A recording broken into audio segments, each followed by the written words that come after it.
सकाळपासून जिल्हा परिषद प्राथमिक शाळा हिवाळी तालुका त्र्यंबकेश्वर जिल्हा नाशिक या ठिकाणी केशव गावित सरांच्या सहवासात आहोत. दिवसभर आधी शाळा पाहिली. या ठिकाणी लेकरांचं सुरू असलेलं काम, लेकरांची गुणवत्ता, शाळेचं व्यवस्थापन, केशव सरांची प्रामाणिक तळमळ आणि या ठिकाणचं एकंदरीत वातावरण पाहून अक्षरशः आम्ही सर्व मित्र भारावून गेलो आहोत. आमच्याकडे शब्द नाहीये. पुढच्या वर्षी पहिलीला येणारी लेकरं 50, 60, 70 पर्यंत पाढेपाठ आहे त्यांची. इंग्रजीच्या स्पेलिंग स्वतः तयार करतायत. भारतीय राज्यघटनेतली कलम त्यांची पाठ आहे.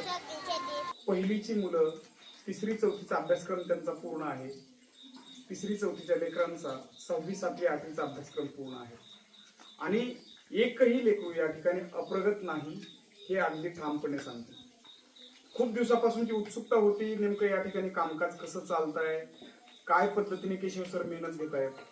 इथं आल्याच्या नंतर समजलं यांची शाळा सुरू होते सकाळी 9 वाजता आणि शाळा सुटते संध्याकाळी 9 वाजता. पूर्ण वेळ ही लेकरं बिझी आहेत. कोण आलंय, काय चाललंय, काय बघतंय याच्याशी त्यांना अजिबात देणं घेणं नाहीये. या शाळेची एक विशिष्ट प्रकारची संस्कृती तयार झालेली आहे. या संस्कृतीमधून गुणवत्तेचं फळ निघत आहे. त्र्यंबकेश्वर पासून 55 किलोमीटर आणि नाशिक पासून 75 किलोमीटर दूरवर ही शाळा आहे. आजूबाजूला सगळ्या बाजूनी डोंगर आहे. रस्ता नाहीये जायला. साधारणतः 6-7 वर्ष केशव सर 8 किलोमीटर पायी प्रवास या शाळेमध्ये करत होते. आज ही शाळा नावारूपाला आलेली आहे. नुकतंच म्हणजे काही दिवसापूर्वी महाराष्ट्र राज्याचे उपमुख्यमंत्री या ठिकाणी येऊन या शाळेचं उद्घाटन केलेलं आहे. एवढ्या गोष्टी या ठिकाणी शिकायला भेटल्या. म्हणजे खरं तर विनंती राहील जो कोणी हा व्हिडिओ पाहतोय त्यांच्यासाठी की आयुष्यामध्ये येऊन एकदा हिवाळी शाळेला भेट द्या आणि केशव सर ज्या पद्धतीचं तपस्वी कार्य करत आहेत ते प्रत्येकाने अनुभवूया. या सह्याद्रीच्या डोंगर रांगेमध्ये, सह्याद्रीच्या कुशीमध्ये एक उज्ज्वल भारताचं असं स्वप्न आकार घेत आहे.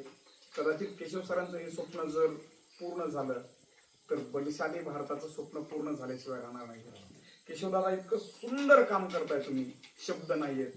आमच्या सर्व मित्रांकडून तुम्हाला सलाम आहे, सलाम आहे, सलाम आहे. आणि हे लेकरं हे उद्याचं भविष्य आहे. थँक्यू बालमित्रांनो, थँक्यू. धन्यवाद.